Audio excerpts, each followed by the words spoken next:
पत्नी दिवसभर काय करते, कोणाशी बोलते यावर लक्ष ठेवण्यासाठी डॉक्टर पतीकडून घरात सीसीटीव्ही कॅमेरे लावण्यात आले. शेजाऱ्यांशी बोलते म्हणून बेदम मारहाण करण्यात आली.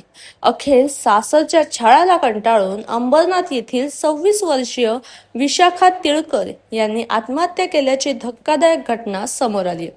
या प्रकरणात डॉक्टर पतीला अटक करण्यात आली आहे, तर सासू आणि दीर यांचा शोध पोलीस घेत आहेत. त्याला माझ्या मुलीला न्याय मिळणं हाच माझा आहे. त्याला जास्तीत जास्त त्याला फाशीची शिक्षा व्हायला पाहिजे. तो डॉक्टर असा निर्दयपणे असं बघितलं नाही कधी. तो डॉक्टर म्हणजे लायकीचा बी नाही येतो.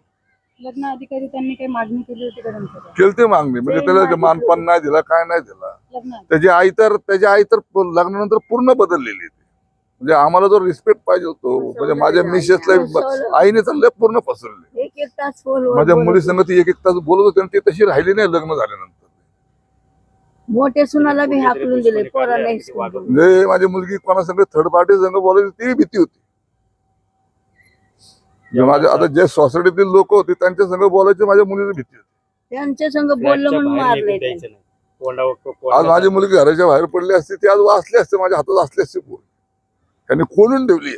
शेवटचं कधी बोलणं झालं तुमचं? 12/2/28 मध्ये माझा फोन झाला पुरीचा. मी फोन केला तेव्हा माझ्या मुली संग बोलणं झालं. याने फोन बी लावून दिला नाही. मी मुलीला सारखा फोन करतो. फोनवर बोलली पोरगी, पप्पा मला घेऊन जावा, घेऊन जा. यांनी मारले मला, पप्पा मला घेऊन जावा. तुम्हाला काय सांगणं झालं नंतर? नंतर त्यांनी सांगितलं सॉरी म्हणलं. म्हणतो ते 15 मिनिटाचं काय 12:28 आणि 12:45 ची घटना घडली. नोट वगैरे लिहिली होती का? नाही मला तो काय हे माहित नाही. मुलीचा नोट लिहिली मला मी बघितलीच नाही नोट ती. तो आता काय ड्रामा करत सगळं करत, त्याचं काय मला त्याचं घ्या.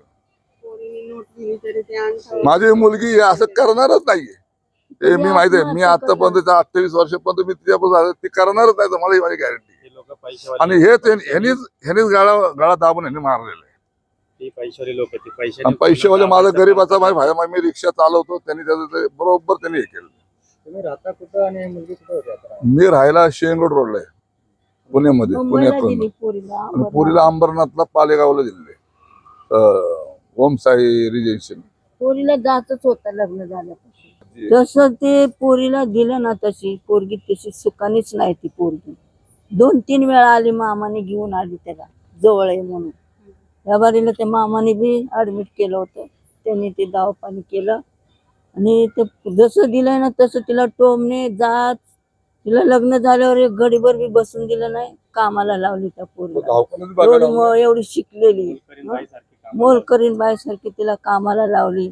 नुसतं जात 3 वेळा बैठक बसली त्या मुलीसाठी. नाही समजून सांगा, समजून सांगा. ती सासू म्हणणारी ना, आधी आम्हाला लई फसवलं. 1 तास 2-2 तास फोनवर बोलत होती. तुला गाडी काढून देतो, आमक करतो, तमक करतो. त्या मुलीला फसवलं त्यांनी. डाक केलं तरी इथं आणून तिला दाखवलं किती चांगले लोक आहेत म्हणून. एवढं त्या मुलगा डॉक्टर आहे ना, 35 वर्षाचा आहे. त्याला कुठं मुलगी मिळत नव्हती. तरी म्हणलं आम्ही चौकशी, फसवलं त्यांनी. तरी आम्ही म्हणलं चौकशी करा. चौकशी केली नाही. असं हे झालं. कसं दिलं त्या पोरीला तसं. शेजारच्या बाहेर संघ बोलली की त्या दिवशी तर एवढं मारलं त्या पोरीला, का बोलतीस म्हणून. सिटी कॅमेरे लावले, कुणा संघ बोलती, कुणा संघ नाही. दीराला वाढून दिलं. दीराची बायको बी त्यांनी लावलेली. त्यांनी दीराच्या बायकोवर केस केलेले. हे आम्हाला नको. नवऱ्याचं नाही पण ह्यांनी केस केले.